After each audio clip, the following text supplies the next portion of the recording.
BNP Jamaat NCP সহ 12 দলের সাথে ইসির বৈঠক আজ। আলোচনায় প্রাধান্য পাবে আচরণবিধি সহ বিভিন্ন বিষয়। শেখ হাসিনাকে ফেরত চেয়ে ভারতকে চিঠি পাঠানোর প্রস্তুতি নিচ্ছে পররাষ্ট্র মন্ত্রণালয়। সাজার ওয়ারেন্ট ইন্টারপোলে পাঠাচ্ছে প্রসিকিউশন। সাংবাদিক খাশোগি হত্যাকাণ্ডে সৌদি যুবরাজ কিছুই জানতেন না দাবি ট্রাম্পের। সালমানকে হোয়াইট হাউসে রাজকীয় অভ্যর্থনা।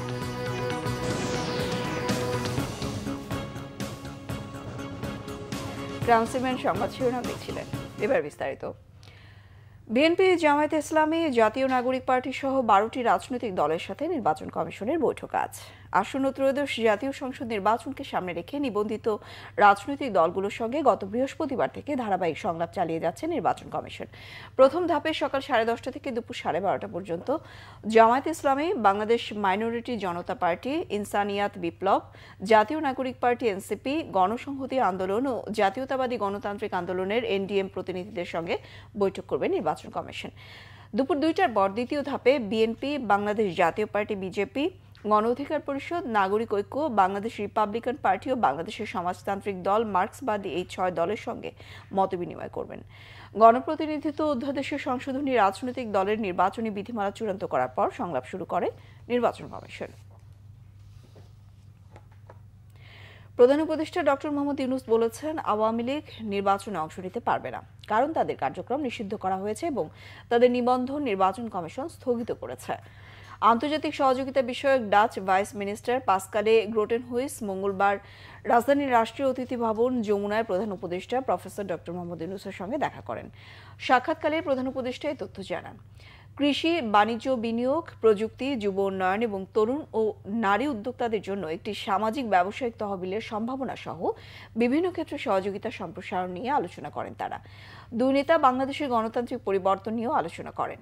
প্রধান উপদেষ্টা ফেব্রুয়ারির প্রথমার্ধে একটি অবাধ, সুষ্ঠু, বিশ্বাসযোগ্য, উৎসবমুখী নির্বাচন অনুষ্ঠানের প্রতি তার সরকারের অঙ্গীকার পুনর্ব্যক্ত করেন।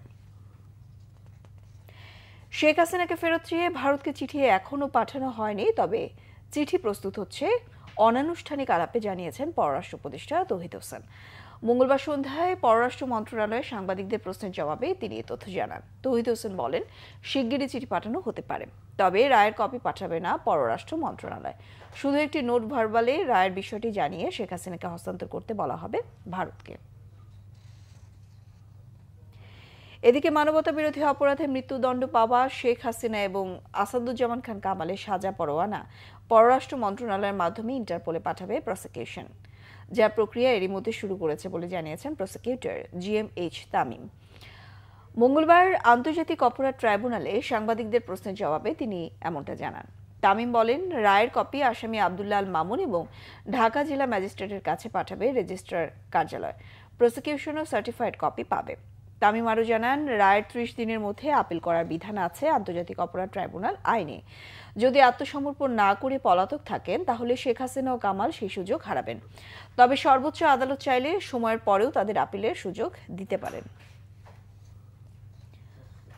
উত্তরাঞ্চলের কৃষি অর্থনীতিকে শক্ত করতে নতুন জাতের ধান উদ্ভাবনে গুরুত্বপূর্ণ ভূমিকা রাখছে রংপুরে বাংলাদেশ ধান গবেষণা ইনস্টিটিউটের আঞ্চলিক কার্যালয়। গেল 3 দশকে কৃষকের জনপ্রিয়তা 4টি নতুন ধানের জাত উদ্ভাবন করেছে প্রতিষ্ঠানটি। বিশেষজ্ঞরা বলছেন, গবেষণার জন্য পর্যাপ্ত জমি ও আধুনিক উপকরণ বাড়ানো গেলে কম সময়ে নতুন ধানের জাত উদ্ভাবন আরও সহজ হবে। রংপুর থেকে জুয়েল আহমেদের রিপোর্ট। সবুজ সতেজ যে ধানের গুছে বাতাসে দোল খাচ্ছে তা উদ্ভাবনী ধান। বন্যা সহিষ্ণু বাসমতি, সুগন্ধি চাল, নদীপাড়ের বিশেষ জাত কাটারি ভোগ ও 18 মিলিমিটার দৈর্ঘ্যের বিশ্বমানের বাসমতি উদ্ভাবনে প্রতিষ্ঠানটি পেয়েছে উল্লেখযোগ্য সাফল্য। কম সময় ও উচ্চ ফলনশীল এসব ধান শীঘ্রই বিতরণ করা হবে কৃষকের মাঝে।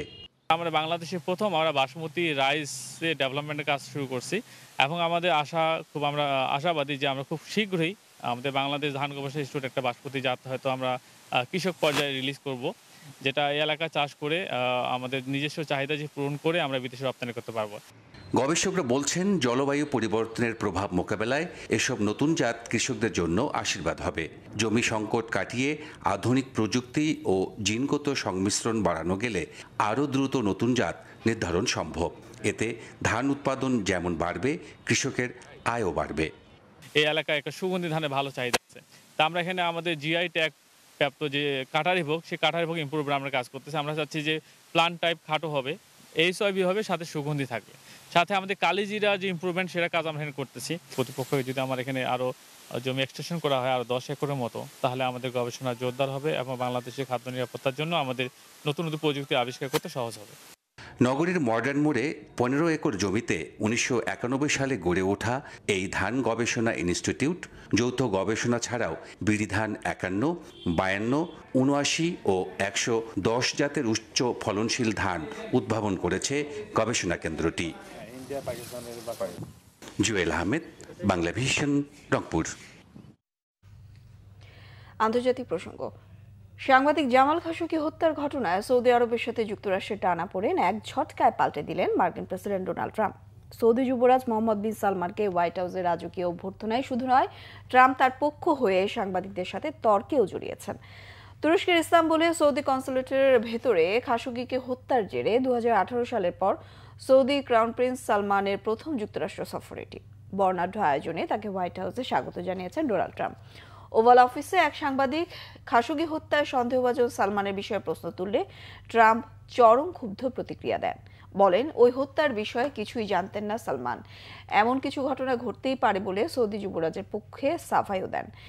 তাছাড়া এমন প্রশ্নের মাধ্যমে সালমানের মতো সম্মানিত অতিথিকে বিব্রত করা হচ্ছে বলেও ক্ষোভ ঝেড়েছেন ট্রাম্প। এদিকে ইসরায়েলের তীব্র আপত্তি সত্ত্বেও সৌদির কাছে অত্যাধুনিক F-35 যুদ্ধবিমান সহ বিপুল পরিমাণ সামরিক সরঞ্জাম বিক্রির বিষয়ে ইতিবাচক কথা হয়েছে দুই নেতার মধ্যে। আরব রাষ্ট্রগুলোর সাথে ইসরায়েলের সম্পর্ক স্বাভাবিক করতে যুক্তরাষ্ট্রের আব্রাহাম একডর্সে আপত্তি নেই উল্লেখ করে সালমান স্বাধীন ফিলিস্তিন রাষ্ট্র সৃষ্টির বিষয়ে সৌদির দৃঢ় অবস্থান ট্রাম্পের কাছে স্পষ্ট করেছেন। সালমানের সম্মানে আয়োজিত নৈশভোজে ইলন মাস্ক, ক্রিস্টিয়ানো রোনালদো সহ নিজ নিজ ক্ষেত্রে সফল তারকা অংশ নেন। এ সময় সৌদির আধুনিকায়নে সালমানের ভূয়সী প্রশংসা করেছেন ডোনাল্ড ট্রাম্প। এই ছিল এখনকার মতো। পরের সংবাদ সকাল 11টায় দেখার আমন্ত্রণ রইল। এছাড়া বাংলা ভিশন সংবাদ ও সংবাদ সংশ্লিষ্ট অনুষ্ঠান দেখতে ভিজিট করুন www.bbnews24.com ও facebook.com/banglavisionnews সাবস্ক্রাইব করুন, youtube.com/banglavisionnews। সঙ্গে থাকায় ধন্যবাদ সবাইকে।